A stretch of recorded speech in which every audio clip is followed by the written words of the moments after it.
somos salvos y justificados por medio de la fe.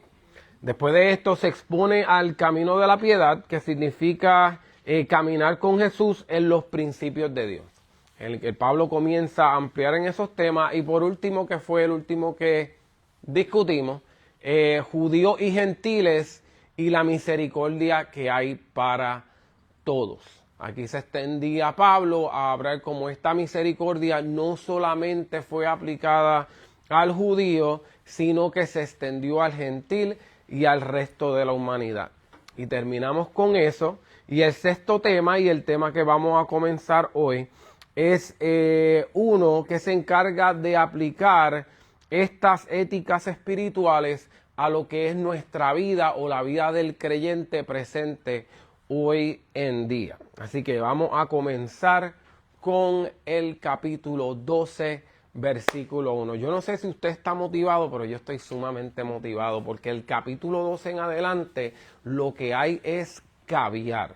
Lo que hay es palabra poderosa para nuestras vidas. Es más, muchos de nosotros no sabemos absolutamente nada de Romanos, pero desde este momento en adelante, esto es una palabra que es sumamente común, porque toda es más, si se le puede decir, más fácil de digerir, más fácil de entender, pero cuando le prestamos más atención, mucho más confrontadora y mucho más una palabra que aplicársela y vivirla conlleva lo que es el cristiano que tú y yo tenemos que ser hoy.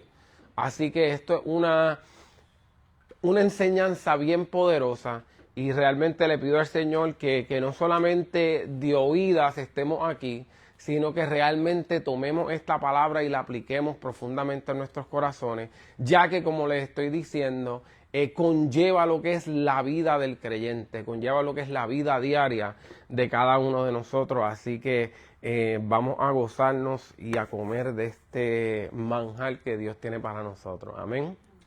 Gloria a Dios, me siento la energía aquí positiva, de verdad que el gozo que está aquí está increíble. ¿Quién dice que está lloviendo? Aquí nadie, aquí el gozo que hay es increíble, me alegro, de verdad que eso me motiva, de verdad que sí. Dice, así que hermanos, os ruego por las misericordias de Dios, que presentéis vuestros cuerpos en sacrificio vivo, santo, agradable a Dios, que es vuestro culto racional. No os conforméis a este siglo, sino transformaos por medio de la renovación de vuestro entendimiento, para que comprobéis cuál sea la buena voluntad agradable, la buena voluntad de Dios, agradable y perfecta. Aquí en estos dos versículos vamos a tener un poquito de tiempo, ya que en ellos, como les estaba diciendo, hay mucha información que es de gran bendición. Número uno, vamos a empezar como empieza. Así que, cuando está teniendo usted una conversación o está dando una explicación a alguien, usted le dice esto y esto y esto y esto y esto, y después le dice, así que va a hacer esto y esto y esto, correcto. El así que da como inicio, así que con todas las cosas que te he mencionado, con todas las cosas que acabamos de repasar, dice así que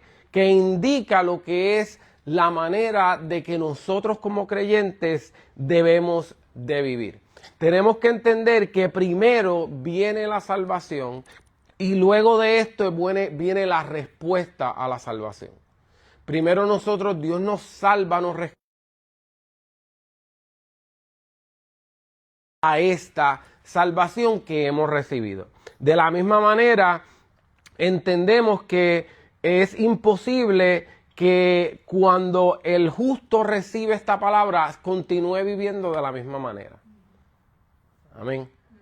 Nadie es confrontado con la palabra lleno de luz para seguir metiéndose con la misma pared. Usted no prende la luz para continuar no viendo, correcto, para continuar ciego. Usted prende la luz para que se ilumine. Ya sé lo que hay en el cuarto, puedo entrar. De la misma manera, la salvación viene al mundo, a nosotros, para nosotros cambiar nuestra manera de vivir. Por eso es que repetimos que la salvación viene antes, el hacer es lo que le persigue. El creyente, no hace para vivir, sino es al revés. Él vive para hacer. Primero yo vivo, soy salvo, recibo vida en mí y eso es lo que me permite a mí actuar en la palabra. Así que todo lo que Pablo estaba hablando antes eran instrucciones las cuales nos llevó, así es que recibiste la salvación. La misericordia, cómo llegó. Todo esto eran explicaciones. Así que ahora entiende que eres salvo. Ya entiendes que recibiste salvación, que eres justificado por medio de la fe. Amén. Así que esto es lo que vas a hacer. Correcto. Luego dice hermanos. O sea, si se dan cuenta, la palabra hermanos ahí, si hemos estado prestando atención a todo lo que hemos leído, una palabra bien poderosa. Porque ¿a quién se ha referido Pablo en todo este tiempo? A judíos y a gentiles, correcto. Todo el tiempo ha sido la división entre, déjame hablar con los judíos porque ellos están sensitivos, porque como hay tanto gentil, pues entonces se sienten de esta forma, pues entonces ahora déjame dirigirme al gentil porque se están sintiendo que son la Coca-Cola última del desierto, entonces porque ellos son las ramas que han sido integradas, entonces déjame sanar a esta gente, pero aquí dice, así que hermanos. El hermano ahí es bien poderoso porque ahora injerta a ambos juntos. Ya no se trata del gentil, ya no se trata del judío, ahora se trata de una hermandad que existe en la iglesia cuando entendemos que hemos sido integrados a la misma familia de fe en Jesucristo. Como dice aquí, integrante a la familia, así que ya el hermano aquí implica y simboliza, ya no hay raza, nacionalidad, no hay color, es un llamado que introduce una igualdad y una hermandad al cuerpo de Jesucristo. Amén. Próxima frase dice, os ruego por las misericordias de Dios. Os ruego por las misericordias de Dios. Solamente os ruego, el rogarle. Ya Pablo está poniendo una cementera en el cual él va a integrar, ya comienza a integrar su corazón en la conversación, en lo que les va a enseñar con la palabra ruego. Es un llamado que viene desde muy adentro de su corazón, que comienza en un ruego de su interior y después les menciona por las misericordias de Dios. Estas misericordias se llevan hablando desde el capítulo 1 hasta el capítulo 11, las cuales son las que expresan el amor de Dios y la unión o la unificación que existe en la fe que tenemos en Jesucristo. Últimamente la palabra misericordia es la demostración de su gracia. Así que les pido, les urjo realmente con todo mi ser, les pido realmente, no solamente porque yo se lo estoy pidiendo, sino por las misericordias de aquel que los salvó. ¿Verdad? Por esa gracia que ya ustedes conocen, que ya tienen, les ruego que, ¿qué es lo que le está regando? Que presentéis vuestros cuerpos. Aquí la palabra presentar ejerce ya una voluntad. Yo no puedo presentar algo que yo no voluntariamente entrego. Correcto. Si yo voy a presentar, yo me voy a presentar. Mi voluntad se va a presentar, ¿verdad? ¿Y qué voy a presentar? O el que Él está llamando a que presentemos. Presentar vuestros cuerpos. Primero que nada, aquí la palabra cuerpo es interesante para el gentil, porque recuerde que el gentil no veía el cuerpo de la misma manera que el judío. Para el gentil, el cuerpo era una piscina. Que ver con el hombre, sino solamente era una prisión que encarcelaba el espíritu. Así que para el griego escuchar que presenten vuestros cuerpos era sumamente importante, ¿verdad? Pero para el cristiano creyente era diferente porque el cuerpo tiene diferentes significados. Número uno, el cuerpo, como sabemos, el cuerpo es el templo del Espíritu Santo, ¿verdad? Y de la misma forma el cuerpo será resucitado al fin de los días o cuando Cristo venga. Dice, la vida santa incluye nuestra conducta como seres físicos. Tiene que entender que otras religiones paganas no incluyen el cuerpo como responsable de acciones físicas. Le explico. Si yo, por ejemplo, le sirvo a un Dios, ¿verdad? Y con mi espíritu le estoy sirviendo a este Dios, pues mi espíritu está sirviéndole a este Dios. Pero eso no tiene nada que ver con el cuerpo. Yo puedo hacer lo que me da la gana con el cuerpo, porque mi espíritu le sirve a Dios. ¿Entienden a lo que me refiero? En unas religiones eso es completamente aceptable. Bueno, déjame yo llamarle, a mí no me gusta llamarle a cristiano a religión, pero si lo estamos hablando de este mismo término y le llamamos al cristianismo una religión o el catolicismo una religión, ¿cuántas personas se sienten que solamente por ir a la iglesia, check mark, pues estoy sirviendo al Señor? ¿Verdad? Por lo menos estoy yendo. Por lo menos estoy exponiendo mi espíritu a que reciba algo. Ahora, ¿tiene esto implicaciones a lo que yo haga con mi cuerpo?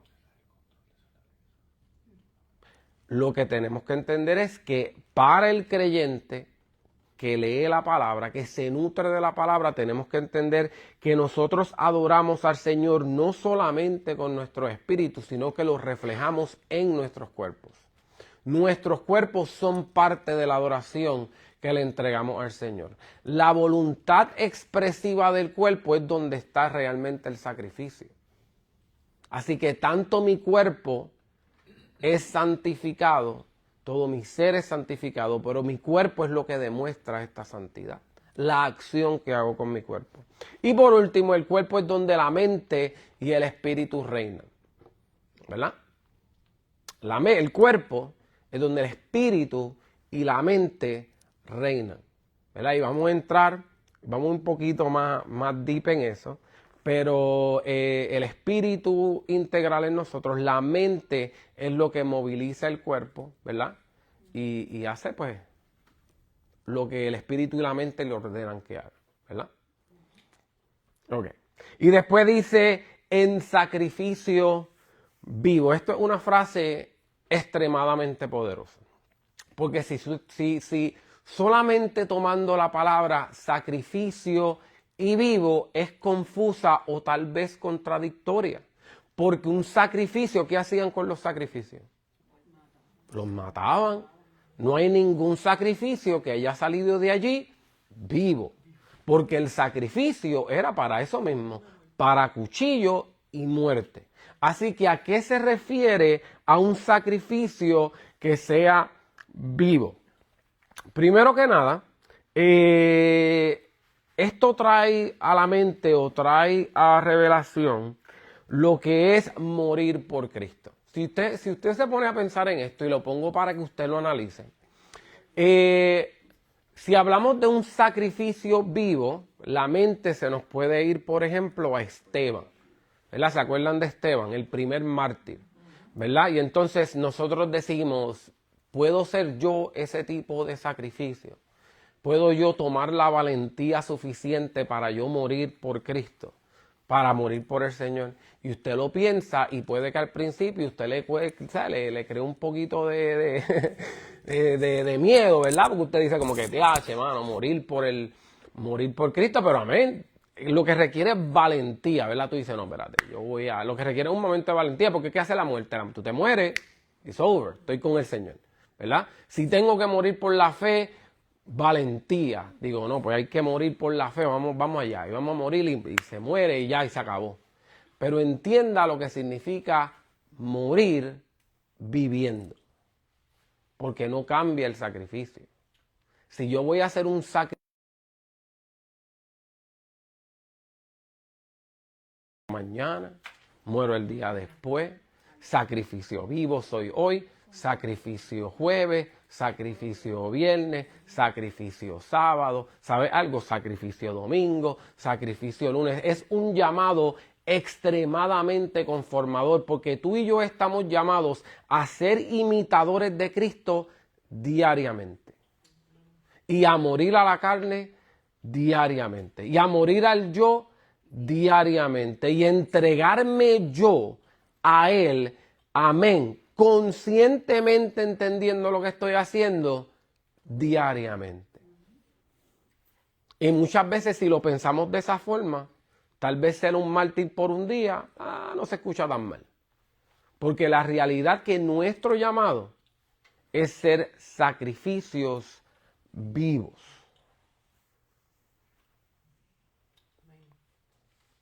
Así que, recuerda el principio, aquí es donde comienza, en realidad, la salvación. Soy salvo, amén, llegué. No, no llegaste, ahora es que comenzamos. Porque el salvo es salvo para hacer. Ya la recibí, ahora vamos a accionar en la salvación que me has dado. Ahora vamos a accionar en la luz que ahora tengo. Ahora vamos a accionar en el poder del Espíritu que ahora me empodera yo a hacer lo que tú me has llamado a hacer.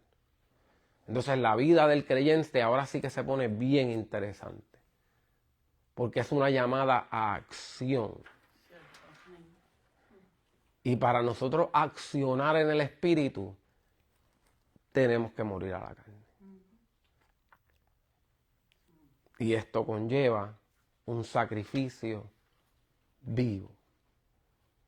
Porque no te vas para el cielo todavía, varón. Te falta. Te falta, te falta.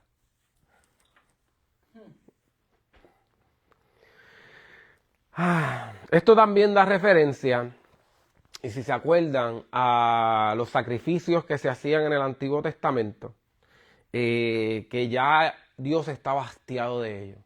Y por eso es que al final añade no solamente ser un sacrificio vivo, sino santo y agradable a Dios. No solamente es que tú hagas el sacrificio de, yo hice el sacrificio, fui a la iglesia. O yo hice el sacrificio, di los diezmos. O yo hice el sacrificio, ayuné.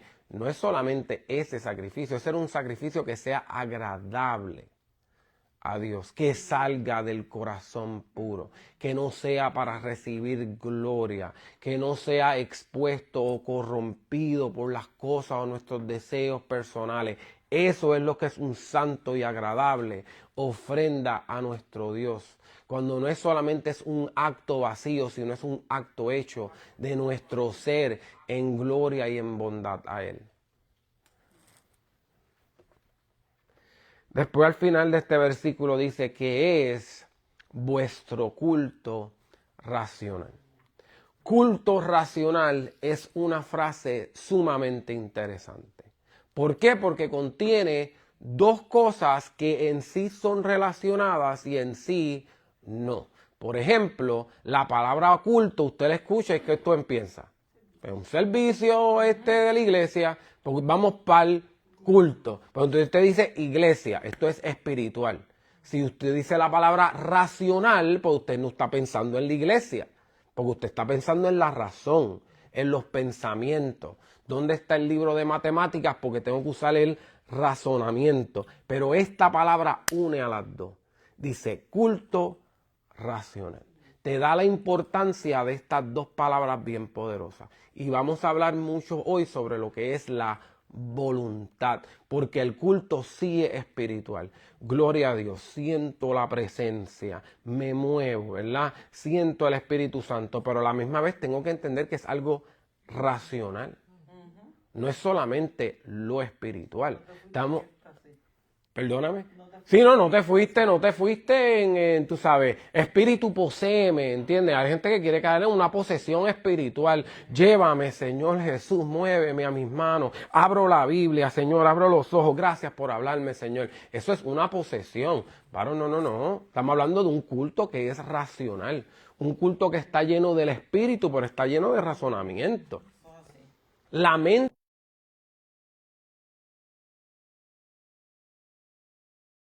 ¿Verdad? Porque nuestro servicio eclesiástico, tanto como nuestras disciplinas espirituales, son actos empoderados por el Espíritu. Correcto es. No podemos mover la ayuda del Espíritu Santo. Ahora está en conjunto con una voluntad y una intención que es racional. Por eso es que se llaman disciplinas espirituales. Porque son disciplinas que yo aplico en el Espíritu y por el Espíritu. Pero son disciplinas como cualquier otra disciplina. como la de no comerme el bizcocho, no comerme la galletita, no comer mucho pan, ¿entiendes? Todo eso son disciplinas. De la misma manera, cuando yo oro al Señor, como nos ha dicho nuestro pastor muchas veces, no es que un ángel me carga y me lleva, entonces me pone a las rodillas y me dice, ora, varón, estamos listos para recibir. No, hay que hacer un esfuerzo, hay que poner la alarma, ¿verdad? Hay que hacer la voluntad propia, decir que no, cuando es que no. Apagar el Netflix, cuando hay que pagar el Netflix. ¿Verdad? Porque hay tiempo que sacar para leer la palabra, tiempo para orar, tiempo para dedicar a otras cosas del Señor. Voluntad, intención, racional. Aunque los eventos o los actos sean espirituales. ¿Verdad? Y esto también nos lleva a lo que es llevar el pensamiento cautivo a la obediencia de Dios. No removemos el poder del Espíritu Santo, porque últimamente, como he hablado muchas veces, el Espíritu Santo me da el poder para yo hacer estas cosas. Pero cuando somos nosotros los que tenemos que llevar el pensamiento cautivo, esto no es tuyo, Señor.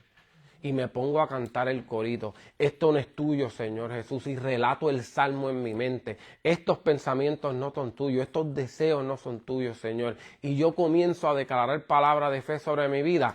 Eso es yo llevar pensamiento cautivo. Ese es mi culto racional.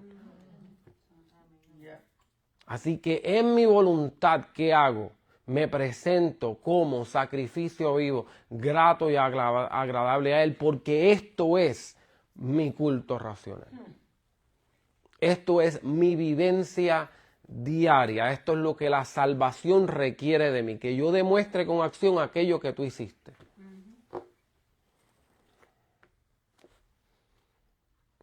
Versículo 2. Versículo 2 es uno de los versículos que desde muchos años, me acuerdo cuando tenía a cargo el Ministerio de Jóvenes, desde Fuente de Agua Viva. Este era el versículo de los jóvenes en este tiempo.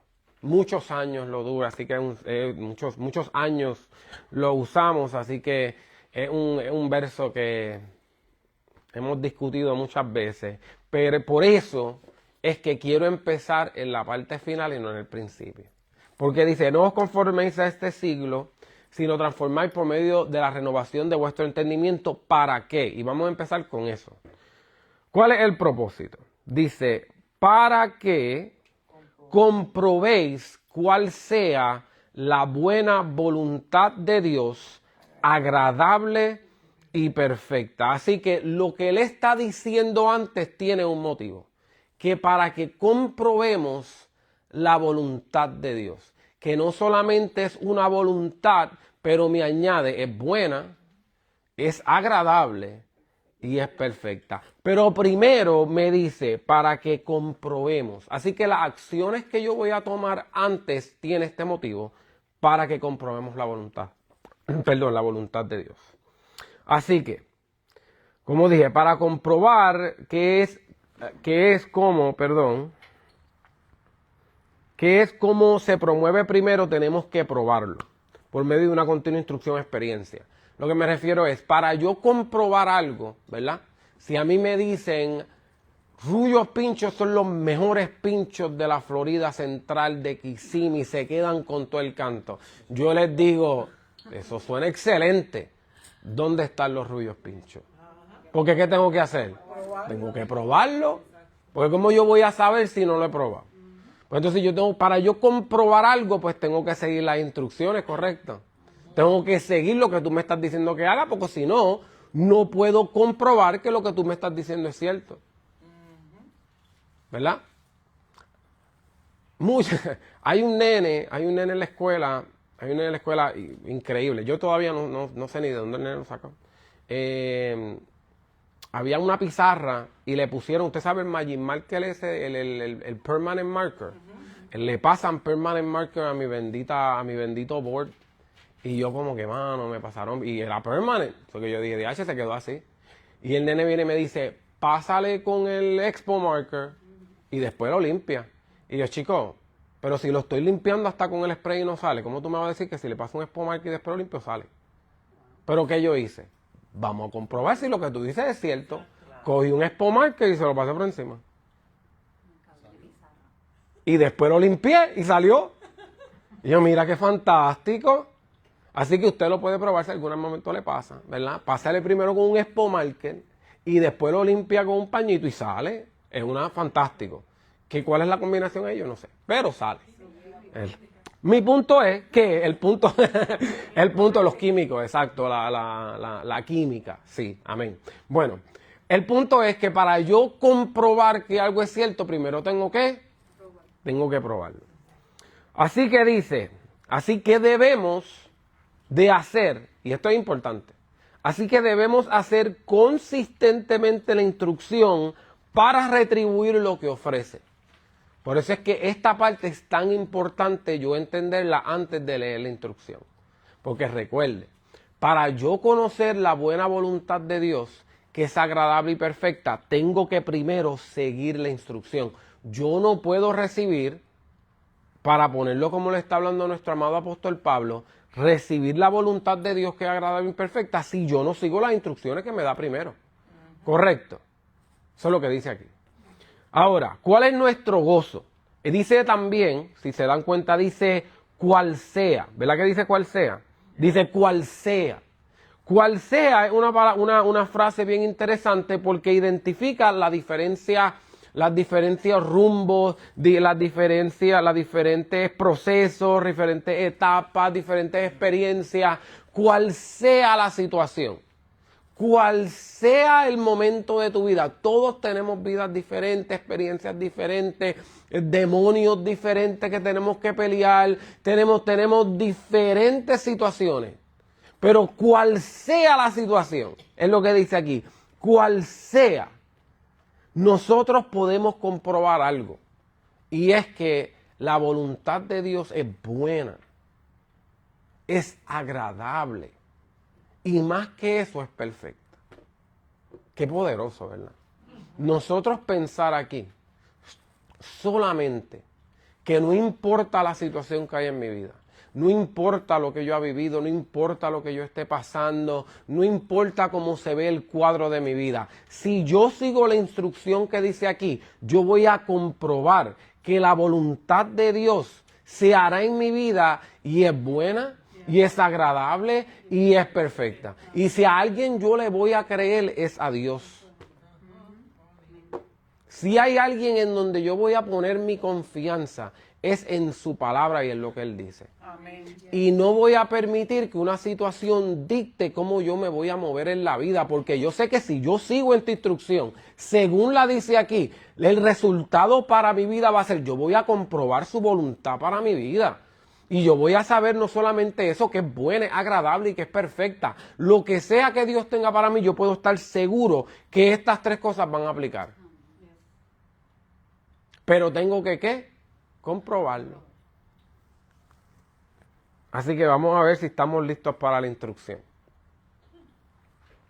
¿Cuál es la instrucción para yo comprobar estas cosas? Bueno, instrucción número 1. Está dividida en dos partes. Como saben, dice primero, no os conforméis a este siglo.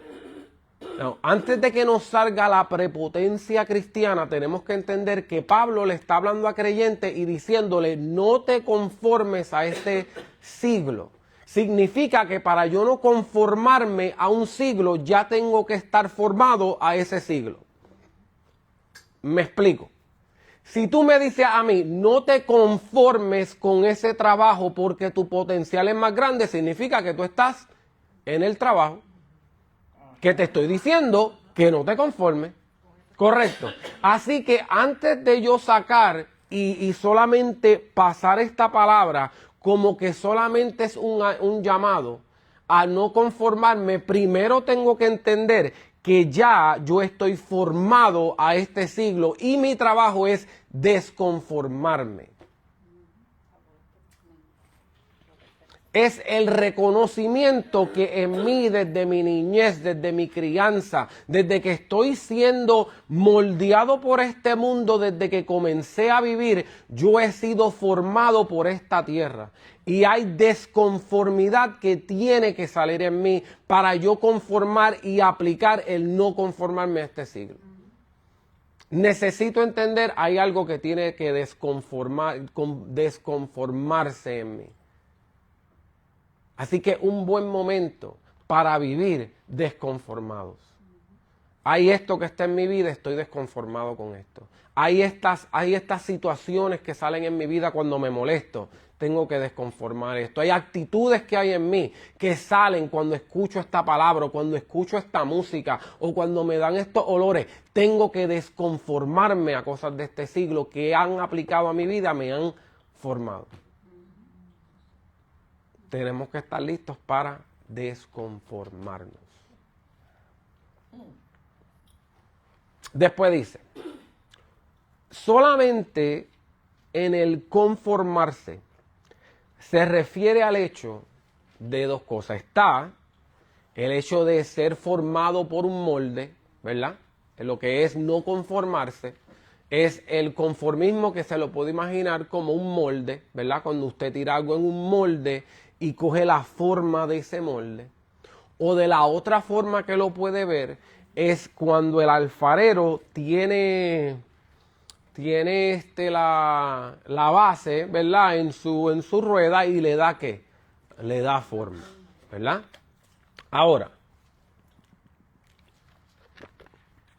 las dos tienen un significado poderoso porque si ponemos la mente en el ser formado como en una base, esto significa lo que es tomar conductas que en este siglo son aceptadas, son comunes, son apreciadas, tal vez muchas veces son respetadas o son celebradas. Entonces, como estos son cosas que el mundo acepta, pues nosotros ¿qué hacemos? Nos moldeamos a ellas. Nosotros, esto es una experiencia que todos hemos tenido cuando estábamos en middle school y estábamos en la high, porque nosotros todos formamos partes de personas que escuchaban música, hablaban de una forma, se comportaban de una forma, se vestían de una forma, y nosotros para sentirnos como éramos parte, pues me conformo a como ellos son. Hablo como ellos hablan, escucho lo que ellos escuchan, ven lo que ellos ven, y me conformo a este siglo para yo sentirme aceptado. Ahora que la salvación ha venido a mi vida, ahora que la luz ha venido a mi vida, ¿dónde viene el desconformarse? Porque ya entiendo que hay una nueva identidad en mí, pero eso no quita que me tengo que desconformar de estas cosas que una vez estuve formado a ellas. Moldeados a ellas, correcto. El otro es la ruedita. Y la ruedita es bien interesante. Porque el alfarero, ¿qué hace?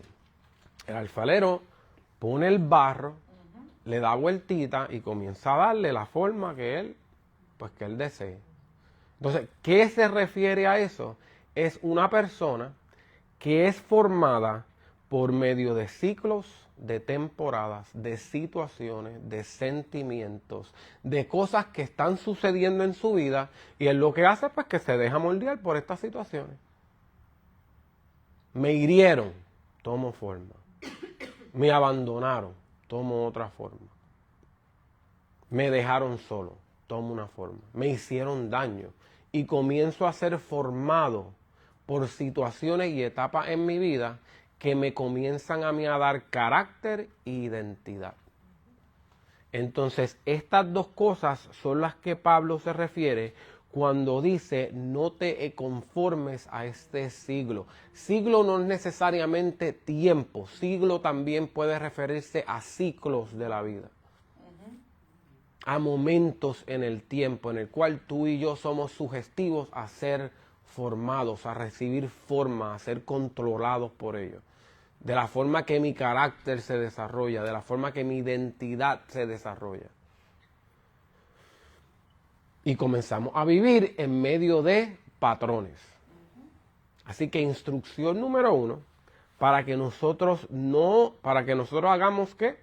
Conocer la voluntad de Dios, que es agradable y perfecta. Lo primero que tengo que hacer es no conformarme a quien estoy formado ahora mismo.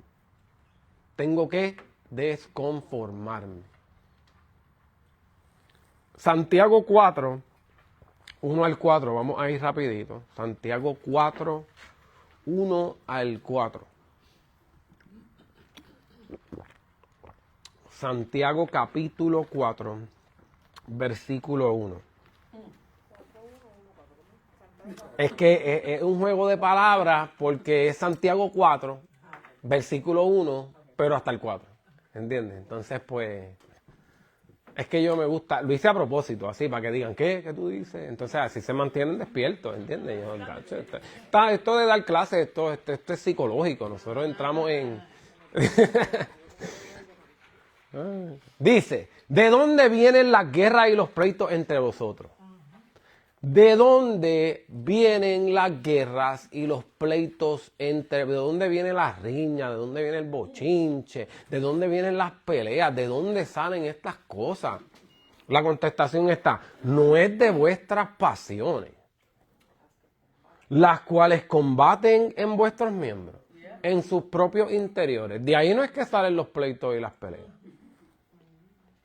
Codicia, y no tiene. Matáis y hay de envidia y no podéis alcanzar. Combatís y lucháis, pero no tenéis lo que deseáis porque no pedís. Pedís y no recibís porque pedís mal para gastar en vuestros deleites. Todo que está sucediendo en algo que está sucediendo es una formación en el interior. Yo tengo situaciones en mí, he sido formado cosas en mí y de ahí es que vienen los pleitos y las peleas y todas estas situaciones por cosas que están formadas ya en mi interior. Y dice, oh almas adúlteras, ¿no sabéis que la amistad con el mundo es enemistad contra Dios? Cualquiera pues que quiera ser amigo del mundo se constituye enemigo de Dios. ¿Por qué esto es importante? Porque recuerde que lo que no nos podemos conformar son a las cosas de este siglo, de este mundo, de esta temporada. Mientras nosotros queramos o continuemos siendo formadas por cosas de esta tierra, vamos a continuar en enemistad contra Dios. Porque estamos permitiendo que estas cosas de este mundo nos den forma, nos controlen, nos guíen, nos dirijan. Y esto lo que constituye es no solamente guerra y pleitos entre vosotros, pero también te lleva a aplicar cosas del mundo en tu vida que te llevan a tener enemistad con Dios. Tenemos que estar desconformados. Amén. Segunda, dice, sino transformaos por medio de la renovación de vuestro entendimiento. Número 1, no te conformes. Número 2, dice, no te conformes, sino. Así que en el proceso de mi desconformidad tenemos que ser transformados. Mientras estoy en mi proceso de yo no querer ser formado más a aquello que me dio forma antes, pues entonces en ese proceso yo estoy buscando ¿qué? Transformación. Transformación significa metamorfosis. ¿Y qué significa la metamorfosis o metamorfosis? Metamorfosis. Metamorfosis. Sí, porque es llana, ¿entiendes? Es drújula. Pero las esdrújulas siempre se acentúan, ¿no? Es llana, porque metamorfosis, ya se tuvo que hacer mañana. Pues las llanas se acentúan cuando terminen vocal, ¿entiendes? ¿Verdad? Si no es que, bueno, vamos a contar. Cuando no terminan ni en N, ni en S, ni en vocal. Ni en N ni en S ni en vocal. Pero es morfosis. Bueno, vamos a continuar. Metamorfosis. La pregunta es: ¿qué es metamorfosis? Ok. Metamorfosis es el proceso por el cual una oruga que se arrastra llega a ser mariposa. ¿Cuántos saben eso? La oruga, ¿qué hace? Pues se arrastra. Toda la vida está arrastrada. Arrastrar y arrastrar y arrastrar. Entonces, ¿qué hace el agudo en este proceso? Lo que hace es comer y comer y comer y sigue comiendo, mientras que se arrastra. Y después, ¿qué sucede con la aguja? Con la oruga, con la oruga. ¿Qué sucede con la oruga? La oruga pues se forma el cacún, ¿entiendes? Se forma en su cuestión y pues eso es lo que significa metamorfosis. Así que en esto muestra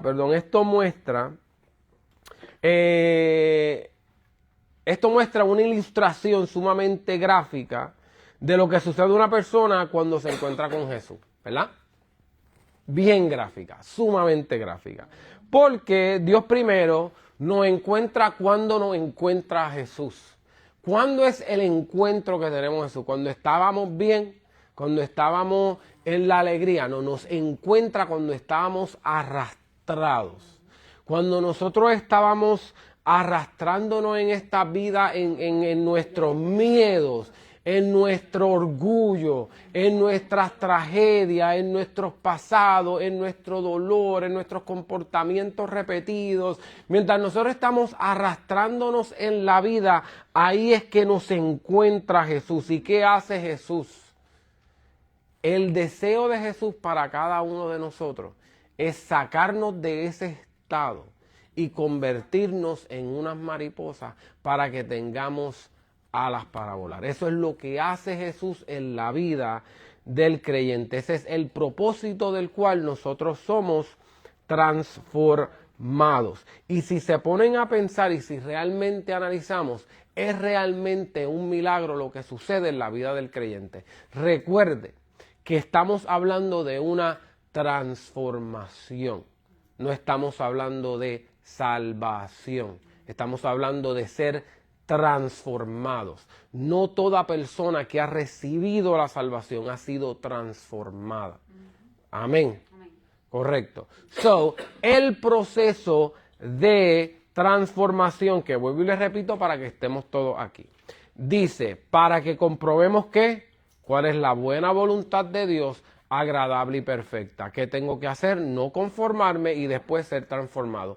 Recuerde, no todas las personas que son creyentes, que vamos a conocer en el cielo, han vivido en la voluntad de Dios, correcto. Esto es para aquellos que quieren comprobar la buena, perfecta voluntad de Dios en sus vidas, amén. Así que como yo quiero comprobar yo quiero probar la buena, agradable y perfecta voluntad de Dios en mi vida, hay cosas que yo tengo que hacer en mi voluntad a Él. Número 1, no me puedo conformar.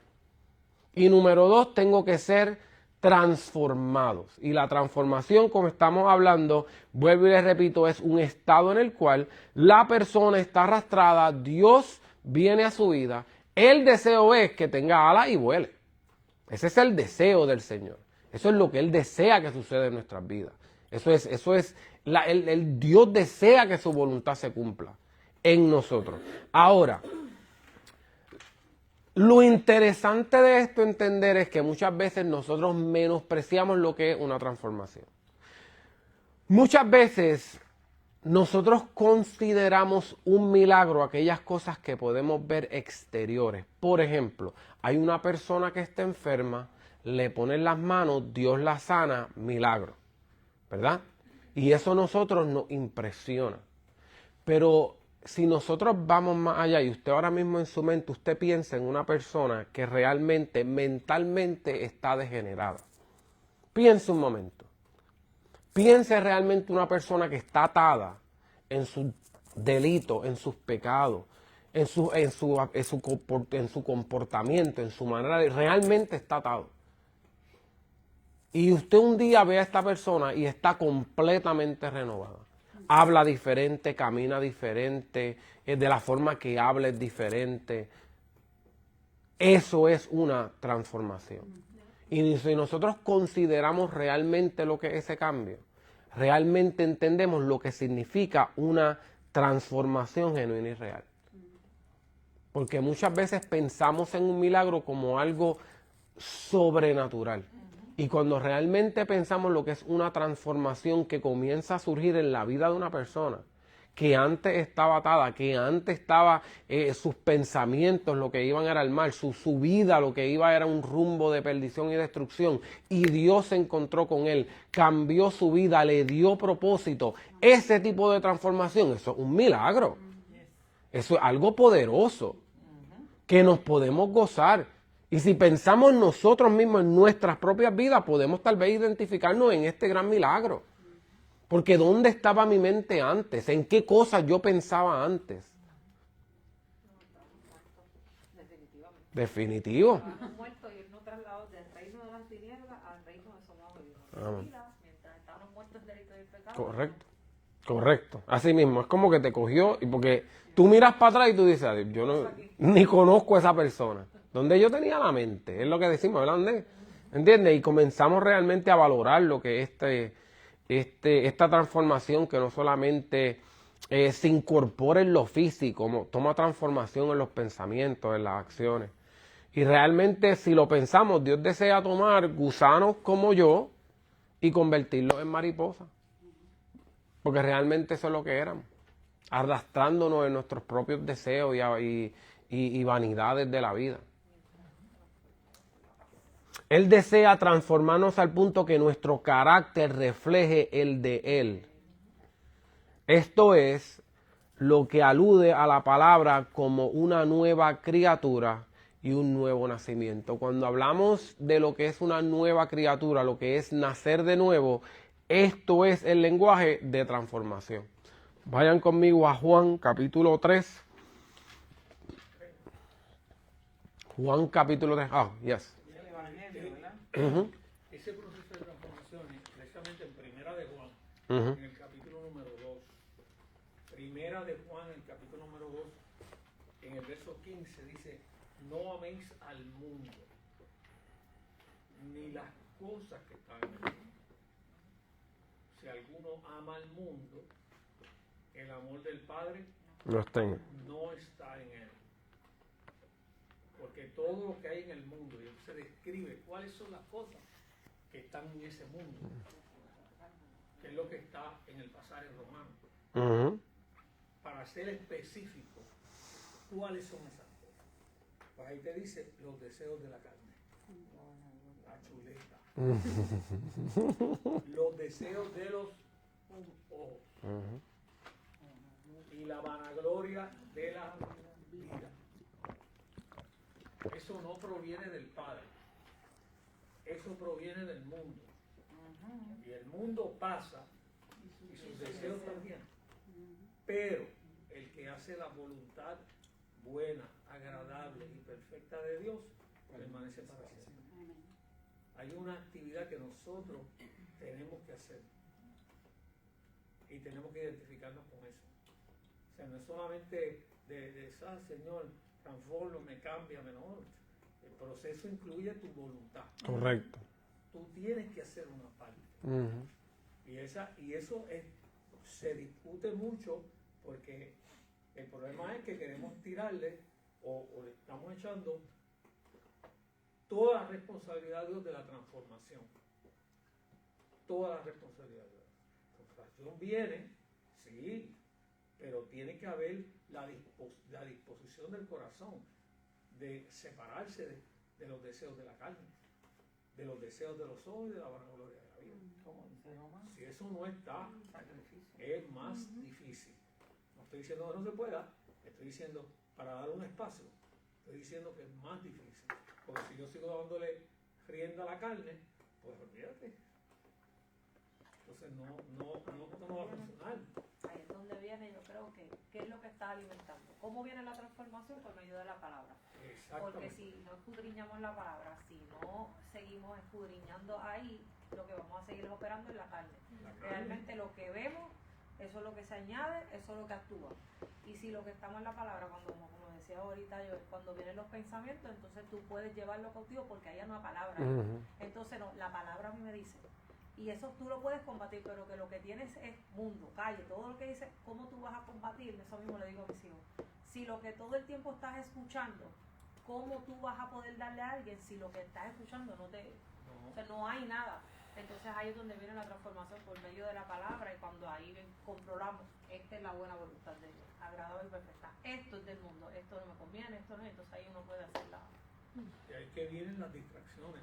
O sea, fíjate que todo lo que nosotros, yo cuando estoy orando, estoy viendo todo lo que el Espíritu Santo le está poniendo a la pastora para temas. Porque el tema del enfoque está bien familiarizado con esto. Porque, ¿qué es el enfoque? El enfoque es no ponga a la mente los deseos de la carne, lo que estoy diciendo Chela. No puede estar ahí. Si tú vienes si eso está ahí, y los deseos de los ojos, que todo lo que ves lo quieres, pues tú tienes que controlar eso y mantenerte enfocado. Tienes que mantenerte enfocado. Ese capítulo particularmente, una de las cosas, y a veces no lo decimos para no estar repitiendo lo que pasó, porque ese fue el tema del mes pasado, entonces no fue el tema del mes pasado. Ese fue el tema del mes pasado, pero sigue vigente hoy porque se añade. Correcto. Se añade a lo que estamos haciendo. Como el tema anterior. Igual, todo se va añadiendo. Es una suma, no es una resta, no es vamos para otro tema y se olvidó aquel. No, todo está llevando una secuencia. Correcto. Ese es el punto. El problema de la gente es que tiene a Dios como un mago. Sí, sí. Que Dios va a hacer todas las cosas. Dios puede hacer todas las cosas. Por eso es lo importante de entender que nosotros tenemos que cambiar la mente. Dios lo que dijo es que siempre va a estar con nosotros y siempre nos va a ayudar. Pero tu deseo de negarte a ti mismo tienes que hacerlo tú. El deseo de morir al egocentrismo lo tienes que hacer tú. Exactamente, la voluntad tuya tienes que rendirla ante Él para que se haga la voluntad de Él y no la mía. Y ahí es donde está el problema del ser humano, que quiere cargar en dos aguas. O le sirves a uno o le sirves a otro, pero a dos no le puede servir. A dos no le puede servir. Tienes que negarte, tienes que morir para que Cristo habite en ti y por Él vivas tú. De hecho, de la palabra dice, quiten de vosotros. Él no dice, No, yo te voy a quitar. El apóstol Pablo lo dice, quitando vosotros todas estas cosas. Y te da una lista por ahí para abajo. Entonces la gente está esperando, Dios, quítame esto. Dios no te va a quitar nada, niño de mi vida. Tienes que hacerlo tú, negarte. No, el apóstol está repitiendo lo que dijo Cristo. Pero Cristo lo dijo en palabras más. Si alguno quiere venir en pos de mí, ay, maestro, estás predicando duro. Pedro se lo dijo. Vete tú también. Le dijo, ¿te quieres ir tú también? O sea, Cristo no come cuentos. O sea, no está comiendo cuentos. Esto es un gobierno, esto es un reino y esto es lo que hay que hacer. Sí, porque Jesucristo le estaba hablando al hombre carnal que había en Pedro. Le dijo, mata a ese hombre carnal y ven tú en pos de mí. ¿Ves? El Cristo que habita ahora en ti. Eso es lo que está pasando. Y lamentablemente la gente lo tiene como una varita. Por eso es que aquí es claro que es una transformación, pero que esta transformación sucede en una renovación de la mente. Tiene que haber una renovación en los pensamientos y renovación constituye un diario vivir, un diario cambio de la forma en que uno piensa. Y por eso es que traje este ejemplo en Juan 3, porque en Juan capítulo 3, Juan capítulo 3, sí, Juan capítulo 3, 1 al 15, el Evangelio es donde se habla de Nicodemo y donde está la historia de nacer de nuevo. La razón por la cual esta historia es importante es porque Nicodemo es un principal entre los judíos. Un principal entre los judíos es que él no solamente se sabía el Torá, él se sabía el Torá al revés, se sabía las fiestas, se sabía las tradiciones, se sabía todo. Este hombre tenía el judaísmo entre, como se dice, entre ojo y ceja. Él sabía todo lo que estaba en la palabra. Ahora, él tiene un momento en el cual es confrontado con la vida de Jesús, que es donde tú y yo nos encontramos muchas veces. Hay algo en Jesús que él vio que impactó su vida y él dice, bueno, pero es que para hacer todas las cosas que tú haces, pues tienes que venir de Dios. No hay otra forma. Entonces hay una lucha entre pensamiento y experiencia espiritual que el hombre tiene que que tiene conflicto con su teología o con lo que él piensa. Y él dice, pues este hombre tiene que venir de Dios. Y entonces ahí es que comienza la conversación y es sumamente interesante porque Jesús le responde de la forma en la cual nosotros tenemos que operar para que nuestras mentes sean renovadas. Y es salir de pensamientos que para nosotros son muy seguros, los pensamientos son muy cómodos, los pensamientos se escuchan muy bien en nuestro interior, pero si tu pensamiento no es filtrado por Jesucristo y por su palabra, y con el carácter necesario de yo decir yo tengo que morir a mí para que Él nazca, es cosas que nosotros tenemos que combatir con nuestro ser. Y esto es lo que estaba pasando con Nicodemo. Y en el versículo 3 dice, respondió Jesús y le dijo, nadie puede hacer estas señales que tú haces, sino, perdón, en versículo 3 dice, respondió Jesús y le dijo, de cierto te digo, que el que no naciere de nuevo no puede ver. Y dice, el reino de Dios. El que no nace de nuevo no puede ver el reino de Dios. Ahora, él ataca lo que es el entendimiento de Nicodemo.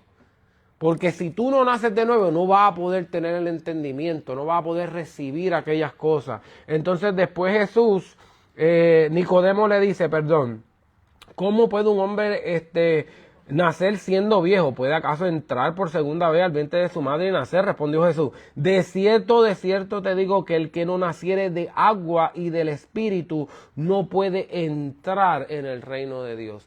Más allá que hay un entendimiento, hay una experiencia espiritual que nosotros tenemos que ser confrontados.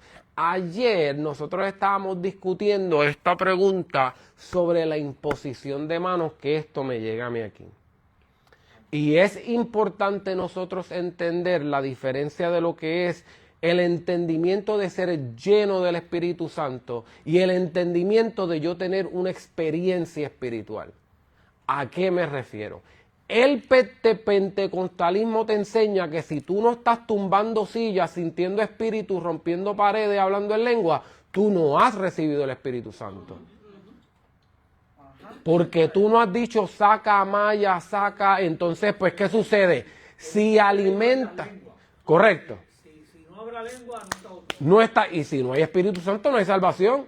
Entonces, ¿qué sucede? Esto lo que crea en la iglesia es un emocionalismo y unas cosas almáticas que no son reales. Es más, hay gente que le dice una cosita y que las practique y las hable. Yo no estoy bromeando, Correcto. Unos cultos, Sí. Se citan unos servicios y esta noche el servicio es imposición de mano y para la llenura del Espíritu Santo. Y literal, repite conmigo. Y te dan para que tú repitas. Uh-huh. No es broma, es literal. Yo lo vi. Dicen. Sí, no, esto es cosa que no. Literal. Sí, alaba. Rápido. Ahí, lo cogiste, dale. No, ahí está en tu lengua, suéltala. Entonces el Espíritu Santo, A la gente repetir una lengua que es mentira. que no son reales. No, y está en tu lengua, repítelo, dilo. Por eso es que familia, tenemos que hablar lo que las... Todavía eso lo estamos viendo en estos tiempos. Correcto. Por eso es que tiene que haber una renovación en la mente. Porque para yo entender esto necesito qué significa yo ser lleno del Espíritu Santo. Y la palabra tiene respuesta a todas estas preguntas. Lo interesante. Nadie puede confesar a Jesús si el Espíritu Santo no se lo revela. Y nosotros tenemos que entender, confesar a Jesús no significa, yo tuve una experiencia en una iglesia, me bautizaron, creo en Jesús. Porque eso puede suceder y tal vez esa persona no ha tenido un encuentro con el Espíritu Santo. Tú estar lleno del Espíritu Santo significa que tú sabes dentro de ti, no importa lo que suceda, que Jesucristo es el Señor. Que tú lo sabes con convicción, que no importa lo que sucede, tú estás seguro porque yo he tenido una experiencia con el Espíritu Santo. Tal vez no has hablado en lengua, tal vez no te has caído, no te has tumbado 2 o 3 sillas, pero tú tienes convicción de que el Espíritu Santo, que Jesucristo, eso es estar lleno del Espíritu Santo.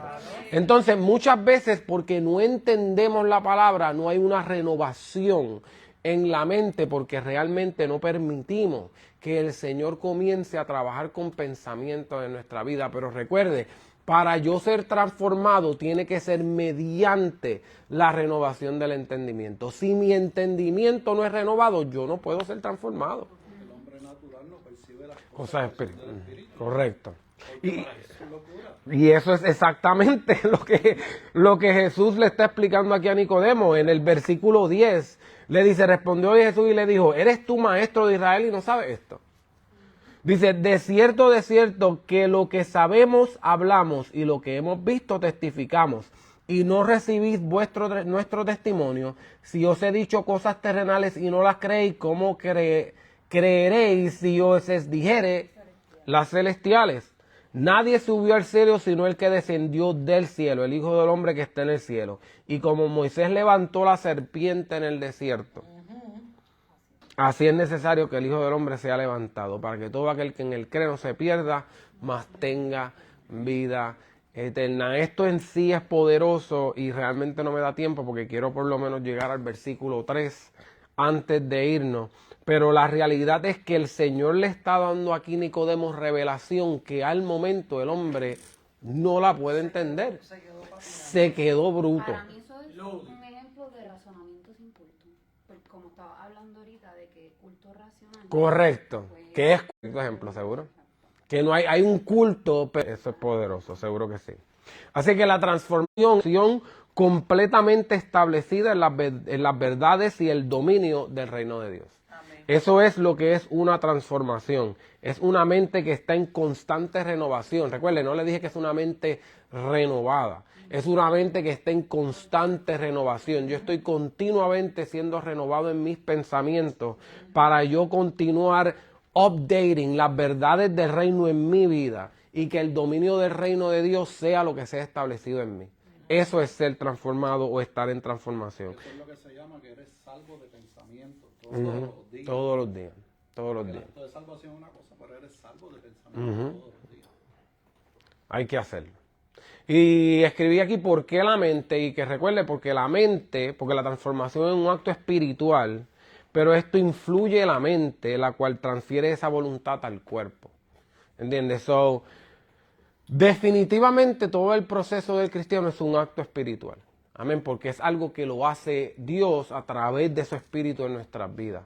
Pero lo que eso hace es que comienza a llenar nuestros pensamientos, a cambiar de la forma que nosotros pensamos, que en última hora produce de la forma en que nosotros actuamos, de la forma en que nosotros nos comportamos, de la forma en que hablamos. Amén. Okay.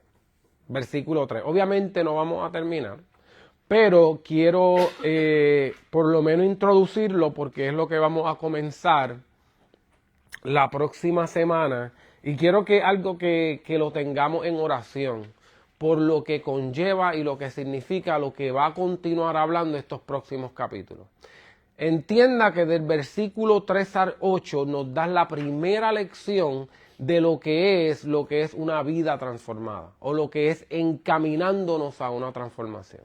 Y lo voy a leer rapiditamente y oramos. Dice, rápidamente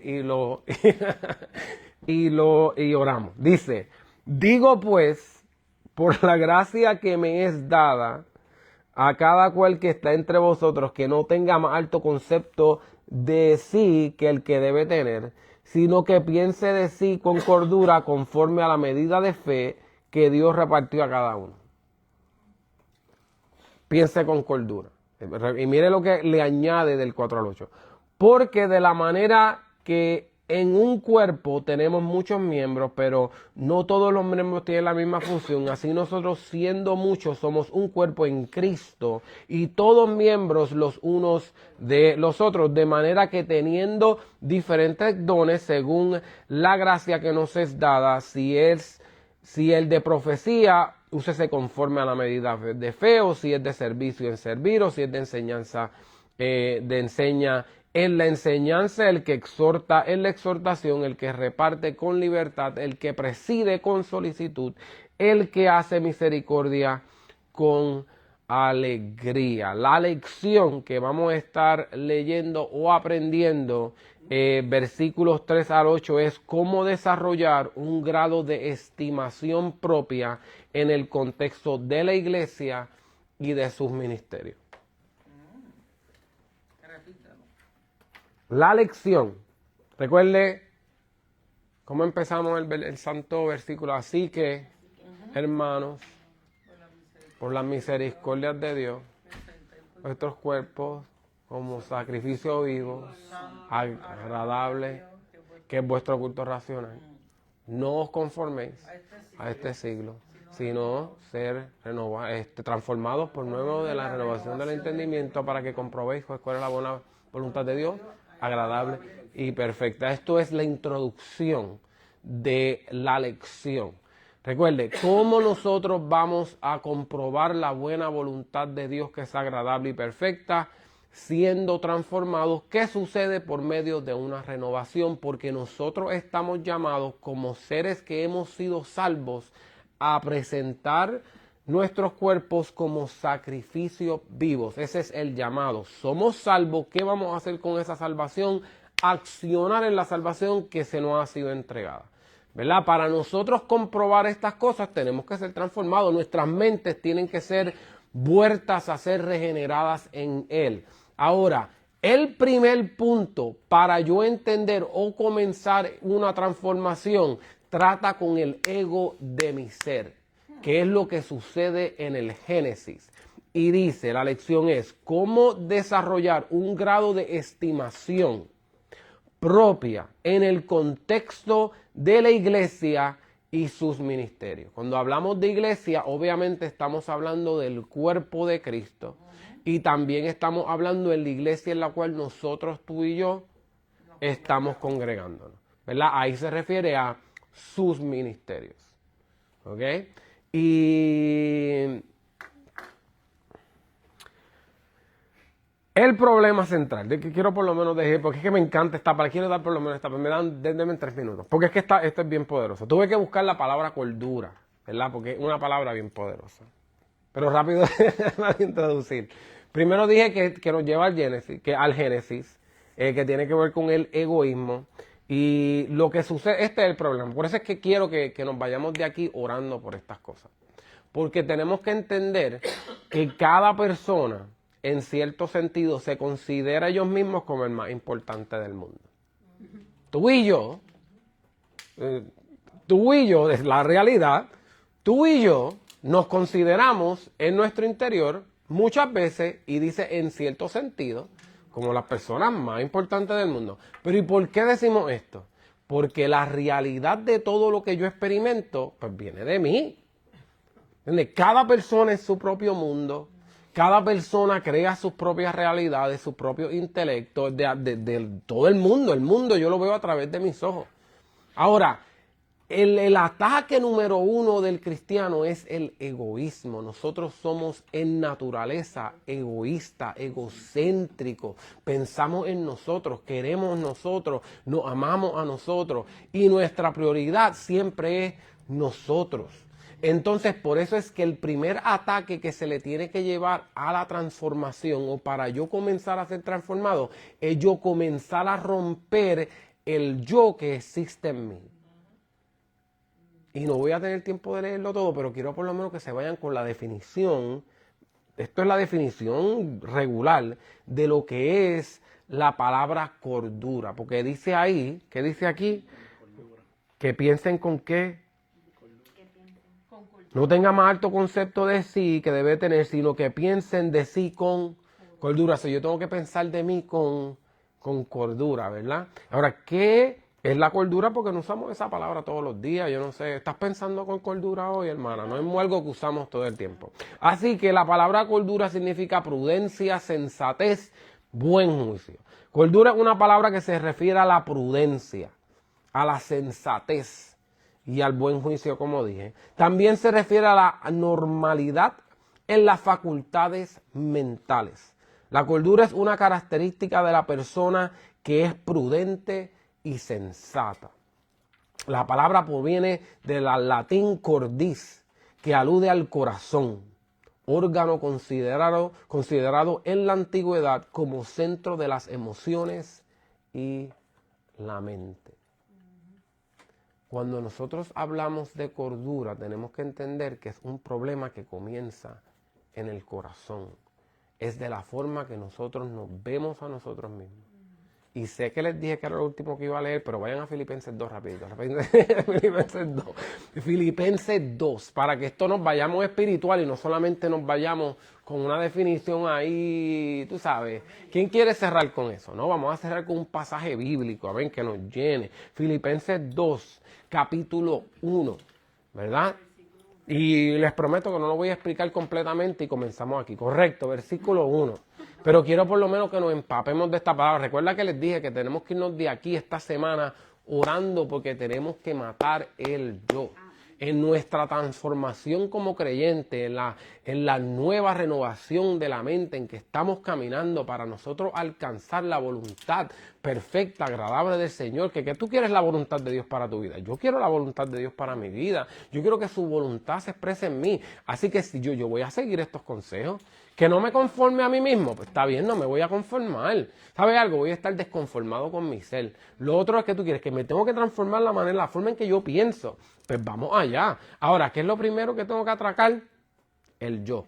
Filipenses 2, capítulo 2, versículo 1 dice, por tanto, si hay alguna consolación en Cristo, si algún consuelo de amor, si alguna comunión del Espíritu, si algún afecto extrañable, si alguna misericordia, completa mi gozo, sintiendo lo mismo, teniendo el mismo amor, unánimes, sintiendo una misma cosa, sean unidos. Nada hagáis por contienda o por vanagloria, antes bien con humildad, estimando cada uno a los demás como superiores a él mismo. Eso es poderoso. ¿Tú sabes lo que es tú estimar a otros como superiores que tú? Eso es increíble. Y dice, no mirando cada uno por lo suyo propio, sino cada cual también por los otros. Esto suena mucho como la iglesia primitiva en el libro de los Hechos. Y dice, haya pues en vosotros este mismo sentir que también hubo en Cristo Jesús. Eso solamente, esas palabras, ese contexto, que en mí haya mismo sentir que hubo en Cristo. ¿Y qué hizo Cristo? El cual, siendo en forma de Dios, no estimó el ser igual a Dios como a cosa que aferrarse. No puso a Dios como escudo, sino que ¿qué hizo? Que se despojó a sí mismo tomando forma de siervo, hecho semejante a los hombres y estando en la condición de hombre se humilló a sí mismo, haciendo su obediencia hasta la muerte y muerte de la cruz. Esta es la condición de cordura a la cual tú y yo estamos llamados a tener el mismo sentir que tuvo Jesucristo. Pensar en otros más que superior a nosotros mismos. Nosotros tener ese mismo sentir, esa dejadez de que títulos determinen en la forma en que yo voy a servir y tratar a otras personas.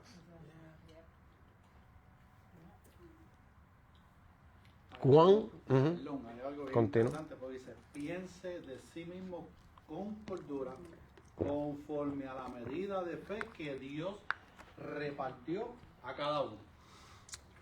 Esa parte no la toqué porque la medida de fe que ha sido repartida entra cuando empieza a hablar sobre los dones. Porque ahí es donde entra la explicación de uno hice profetas, a otro hice para la enseñanza, a otro esto y lo otro. Así que ahí es donde entra cuando hablemos sobre Primera de Corintios, yo entiendo que es Primera de Corintios 12, que ahí es donde entra, y esto se pone un poquito más interesante. Correcto. 13 es el amor, 12 son los dones. Lo que sucede con eso es que una cosa es la humildad, que es sumamente difícil, sacrificadora. Ahora, es que no, bueno, el problema cuando entramos en los dones es que los dones empieza la competencia y entramos en muchos otros temas bien interesantes, ¿verdad? Pero no nos da tiempo para eso, así que por lo menos esta semana vamos a poner en oración fuertemente lo que es pensar de mí con cordura y lo que significa. ¿Qué cosas yo tengo que atacar en mi vida que paralizan mi transformación? El yo. ¿Qué cosas, cómo yo puedo demostrar mi yo, cómo yo puedo atacar que mi yo sea menguado? Teniendo el mismo sentir de Cristo. ¿Cómo yo tengo el mismo sentir de Cristo? Vamos a servir. Vamos a ser más dadivosos, vamos a ser más revesosos, vamos a no considerar mi posición como algo que sea superior a otro, sino que yo sirva como quiera. Porque Cristo lavó los pies de los 12 y uno de ellos lo iba a traicionar. Y él lo sabía.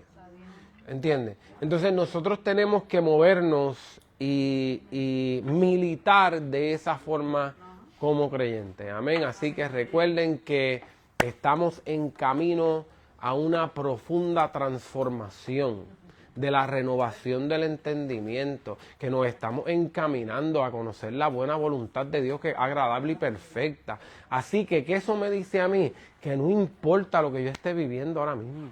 Tú puedes imaginar eso por un momento. No importa cómo se vea la foto ahora mismo de mi vida. Realmente no importa. Porque algo yo sí sé, que si yo me muevo en estos principios, lo que sea que venga para mí es agradable, es bueno y es perfecto. Y es la voluntad que Dios tiene para cada uno de nosotros. Amén. Así que vamos a orar, vamos a darle gracias al Señor, y vamos a pedirle que Él continúe formando nuestro ser y nuestro yo. Amén. Te damos gracias, Jehová Dios Todopoderoso, a ti sea toda gloria, a ti sea toda alabanza, a ti sea toda la gloria, todo el poder por los siglos de los siglos. Amén y amén. Gracias, Padre Celestial, por tu presencia. Gracias por tu palabra.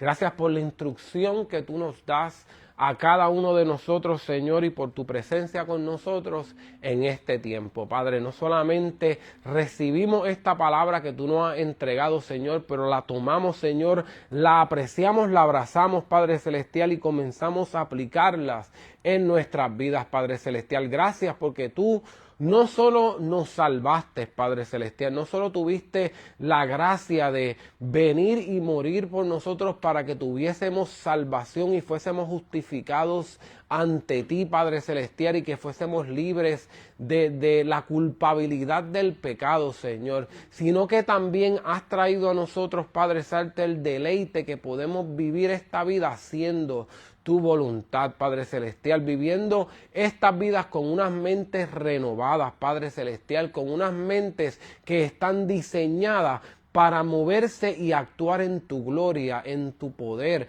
en tu voluntad, que nos permiten ser agentes tuyos, Padre Santo, agentes de luz, testimonios vivos, cartas abiertas para predicar tu nombre, para traer otros a ti, para expresar tu gloria. Y ese es mi deseo y esa es mi oración, Padre Celestial, que nosotros en estos momentos comience a nacer en cada uno de nosotros la pasión, Padre Celestial, por ser objetos que demuestren tu gloria, Padre Celestial, que demuestren tu poder, que otros entiendan que en ti hay salvación, que en ti hay paz, que en ti hay gozo, que esta casa es una casa donde hay pan, donde hay vida, donde hay libertad, donde hay sanidad y donde últimamente, Padre Celestial, te conocemos a ti, Padre Celestial. Que sea un lugar donde encontremos transformación y cambio, Padre, porque entendemos que tu palabra es una que transforma y que da vida, Padre Celestial. Te damos gracias por estos momentos, gracias por tu palabra, por tu presencia, y te damos toda gloria, Señor Jesús. Bendícenos, Padre Celestial, para que esta palabra se haga rema y se haga carne en cada uno de nosotros, Señor Jesús. También en este momento queremos alabarte y darte gloria con nuestros diezmos y con nuestras ofrendas. Las presentamos ante ti en forma de gratitud, dándote gloria y alabanza, porque aquello que ya tú has hecho, Señor. Bendice cada vida, bendice cada corazón, bendice, Señor, cada familia y continúa proveyendo, Padre Celestial, para cada uno de nuestras necesidades. Padre, te damos toda gloria y te damos toda alabanza. Seas tú glorificado. En tu nombre oramos, Señor Jesús. Amén y amén. Gracias, Señor.